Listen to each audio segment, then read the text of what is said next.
السلام عليكم ورحمة الله تعالى وبركاته. كنتمنى تكونوا بألف خير وبصحة جيدة إن شاء الله. وصفة اليوم عبارة عن فطائر بالدجاج من ألذ وأسهل ما يكون، حشوة اللي بنينة بزاف وعجين ناجح 100%، عجين خفيف وقطني. كنتمنى لكم فرجة ممتعة وندوزو المقادير وطريقة التحضير.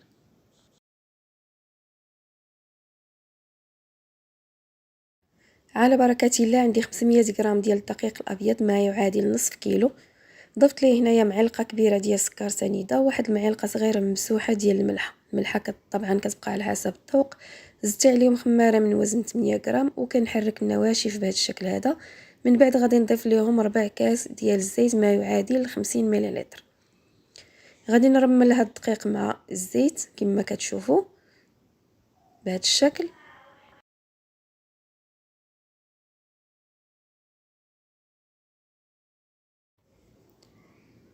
من بعد ما رملت الدقيق كندير هنا واحد الحفيره، وكان ناخذ معلقه كبيره ديال الخميره الفوريه، كنضيف عليها شويه ديال الماء اللي يكون دافي. غادي نخليها تقريبا غير واحد 2 دقائق حتى كتذوب ليا الخميره، كتولي بهذا الشكل هذا. صافي كنبقى نضيف الماء تدريجيا حتى غادي نحصل على واحد العجينه اللي كتكون رطبه، كتكون خفيفه نوعا ما. بالنسبه للكميه ديال الماء اللي دخلت ليا هي 320 مليلتر، وكيبقى على حسب نوعيه الدقيق. المهم هو اننا نحصلوا على واحد العجينه اللي كتكون كتلصق في الاول. من بعد ما كندلكوها تقريبا واحد 4 أو 5 دقائق صافي ما كتبقاش تلصق، ولكن في نفس الوقت راها عجينه رطبه وخفيفه.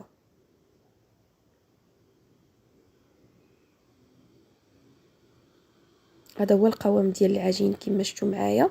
صافي دابا غادي نديرها في واحد الاناء اللي دهنته بشويه ديال الزيت، تقريبا واحد المعلقه صغيره، وغادي نغطيها بلاستيك ونخليها حتى كتخمر وكيتضاعف الحجم ديالها.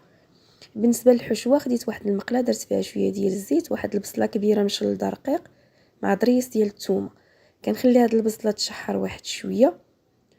من بعد كنضيف ليها واحد الفلفله اللي كبيره حتى هي قطعتها مكعبات صغار، وكنخليها تشحر حتى هي واحد شويه. عاد كنضيف الدجاج. بالنسبه للدجاج الكميه كتبقى على حسب الرغبه. انا عندي هنايا 400 غرام ديال صدر الدجاج اللي قطعته مكعبات صغار. ممكن ديروا لا داند.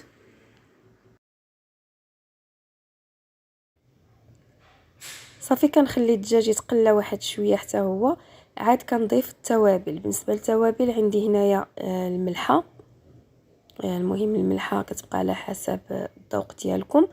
غادي ندير راس معلقه ديال سكينجبير وشويه ديال البزار. المهم راس معلقه من كل حاجه. عندي سكينجبير، البزار، التحميره والخرقوم بلدي. غادي نحرك هاد الدجاج باش يتشرب ليا هاد التوابل. من بعد غادي نغطي عليه ونخليه حتى كيطيب مزيان.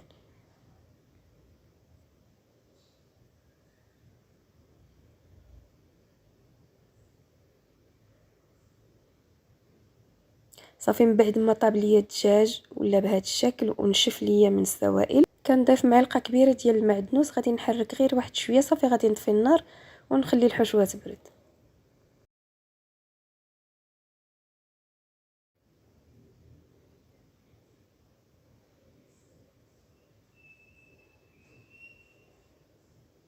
الوقت اللي طيبت فيه الحشوه وبردات هو نفس الوقت اللي خمرت ليا فيه العجين.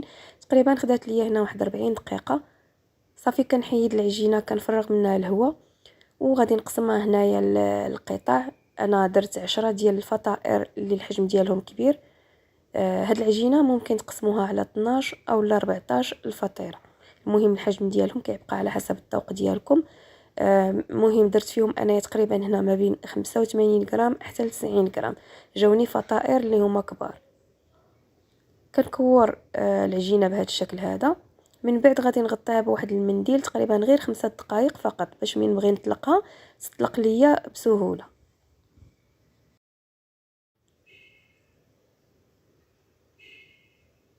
صافي هنا من بعد ما ارتاحت ليا العجينه كنبدا بهذوك الاولين اللي صايبت.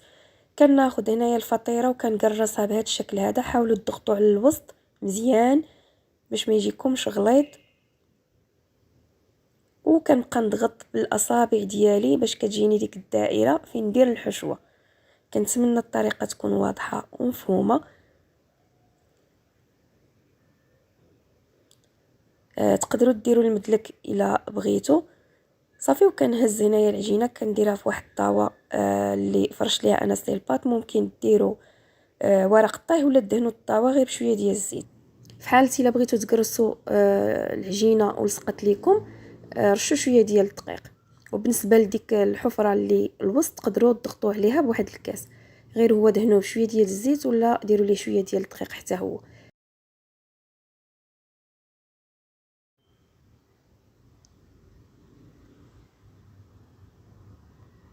وهنا راه كنعاود نضغط على هاد الفطائر من بعد ما كنديرهم في الطاوه. من بعد كناخذ واحد الفورشيط وكنتقبهم من الوسط بحال العجينه ديال البيتزا باش ما يجينيش الوسط منفوخ. بالنسبه للوسط غادي ناخذ او خديت واحد شويه ديال الجبن، تقريبا واحد 2 معالق كبار كفاوني في هاد الفطائر كاملين. الجبن كيعطينا واحد المذاق اللي لذيذ. ممكن هاد الجبن هذا تعوضوه بصوص طوماط او لا ديروا البيشاميل، المهم كيبقى لكم الاختيار. انا كنفضل الجبن في حقيقه كيجي ألذ. صافي، من بعد ما كندير المهم راه غير كميه قليله، راه غير نص معلقه صغيره في كل وحده تقريبا. من بعد كناخذ هنايا الحشوه ديال الدجاج وكنوزعها على 10 ديال الفطائر.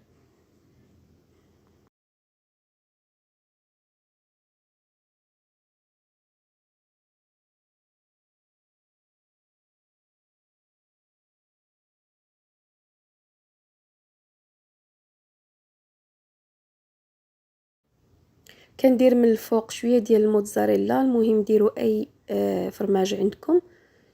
انا درت الموتزاريلا وجا المذاق لذيذ بزاف. صافي، من بعد ما كنكمل كناخذ واحد البيضه اللي ضفت ليها واحد القطرات ديال الخل وغادي ندهن بها جناب ديال الفطيره. ممكن هاد المرحله هادي ديروها قبل كاع ما تعمروا الفطيره. دهنوا جناب من البيض عاد ديروا الحشوه.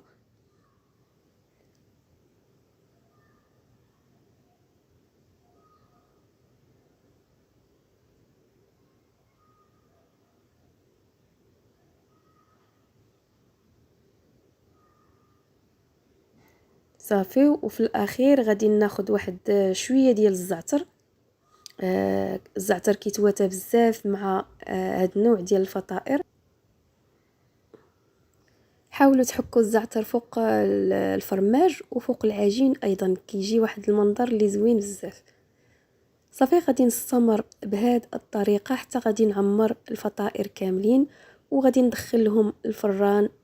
بالنسبه للفران الكهربائي كيطيبوا على 200 درجه، وبالنسبه للفرن الغاز على نار اللي تكون متوسطه كنشعلو غير من التحت حتى كطيب ليا الفطيره وكتحمر، عاد كنشعلو عليها من الفوق ونشوفوا الشكل النهائي ديالهم ان شاء الله.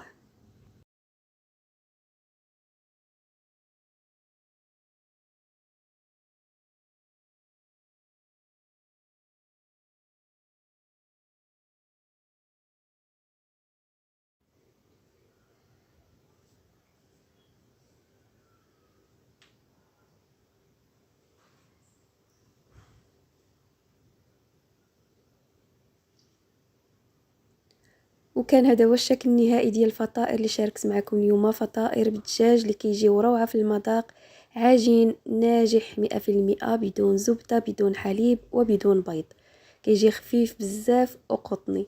هذا هو الشكل ديال الفطيره عن قرب. كما قلت لكم انا درت فطائر اللي كبار راه فيهم تقريبا واحد 13 سنتيم. نتوما الا درتيهم صغار غادي يعطيوكم كميه اكثر. كنتمنى الوصفه ديال اليوم تنال اعجابكم وتجربوها حيت فعلا كتستحق التجربه. شكرا على المشاهده، مع السلامه.